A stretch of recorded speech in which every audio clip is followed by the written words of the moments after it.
I'm curious as to how you guys deal with nerves, like going on stage with performance mainly, but yeah. Yeah. There have been times in my life when I've really had to deal with nerves to the point where I would cancel gigs because I would get so nervous, or I would actually physically get sick. And I started actually studying meditation and yoga and different Eastern philosophies and breathing techniques. And for me, I sent this to the kids earlier today when I was working with them, man. It's all about breathing. And if I start to feel, I still get nervous every time before I perform, but I take 2 or 3 deep breaths in through my nose, out through my mouth. And, there's all kinds of breathing techniques you can study through yoga or whatever. But that really helps me to calm my nerves. And that and just realizing everybody in the audience wants to hear you sound good. So if you realize that, that'll kind of cool out some nerves too. But, everybody deals with that to a certain degree, I think. But breathing, taking like 2 or 3 really deep breaths just kind of calms my nerves down and really helps me to deal with that. Just to add to that, also you can derive confidence from the amount of time that you put into something. And if you think, everybody here has put in countless hours rehearsing before school, after school, all kind of time, put in personal time with their instrument, getting themselves together. So, you think about anything else that you've done for that amount of time. You don't think about, you don't think about walking. You put one leg in front of the other. You've been doing that a lot. So same thing with your instrument. You put a lot of time into your instrument and you get to that point where you start to feel and see progression and see yourself develop as a musician. You can get confidence from that also. And that'll start to that also can help to take away whatever you might be feeling. One short thing to go with that is don't look at nerves as being bad. The nerves can make you play better sometimes because they make you focus a whole lot more. One time we were playing with the New York Philharmonic. It was live from Lincoln Center. I think we were playing P Again Suite. And it was a situation where Kurt Mazur and Wynton were going to have a long conversation, and I had a high D to play by myself on television live. And I'm just sitting, I'm trying to keep the reed wet. I'm wetting it the whole time. Then I came in and played the D. Then afterwards, Wynton came up to me and said, "Were you nervous?" I said, "Are you kidding?" He said, "What were you thinking about?" I said, "Don't squeak." And the last thing, I'll say this. I'm a very nervous person most of the time. That what I've come to realize is that if you mess up, if things don't come out the way that you intended, it's okay. It's be you. It's life. Cool. That's right.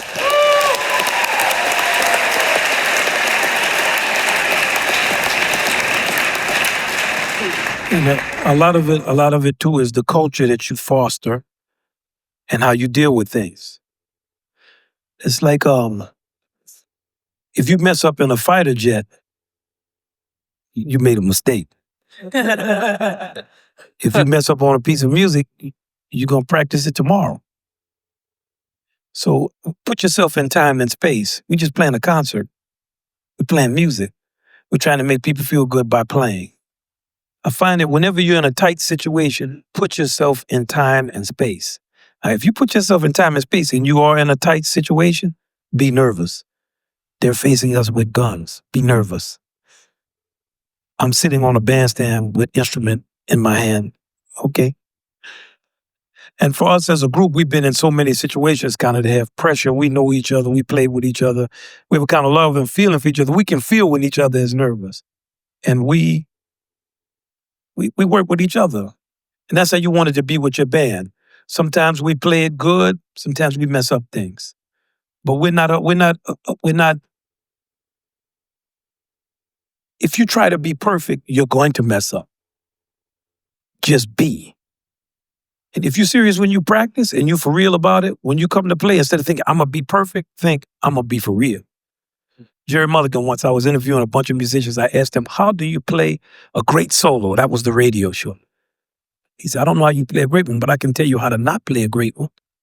Walk up to the microphone saying, I'm going to play a great one. So I would like y'all to foster that feeling. Sometimes stuff happens. But if you stay for real, no matter whether I always love to listen to records where Louis Armstrong will miss a note. Paul, listen to the next 5 or 6 notes. Whew. Each one of them have like some Tabasco sauce on it. Like I might have missed you, but boy, I'm hitting you and you and you and you. So that's what I want to hear out of y'all even this weekend. You will mess up stuff. You will be nervous. Do not feel like you let your band down. We're not judging people based on whether somebody squeaks on a clarinet or a trombone player misses a part or whether you came out perfect. Or that's not what we're listening to. We're listening to the intention and the feeling in your playing. And that's what an audience listens to. People pay money for a ticket. They really want you to sound good. And if you sound sad, they're going to say for the $80 I spent for these tickets, they sounded good anyway. We had a good time. So that, I want to always try to use this opportunity to recalibrate our attitude. And for us, we play together. Whether you're nervous or not, we're going to play this. And we do. And we've been doing it for a long time. And before us, other people did it and are doing it right now. So I want you to think like that, And one thing I'm going to tell you, another thing is to say, I'm not nervous or fake. Don't be a fake. Accept that nerves. Accept it. I'm nervous. Okay, I can accept that. That means I'm ready. And be ready. Does that make sense? When you sit up and say, I'm not nervous, boy, it's going to make you even more nervous when you have to do it. Oh, accept it. Okay? Yeah, you're right. Yes, sir.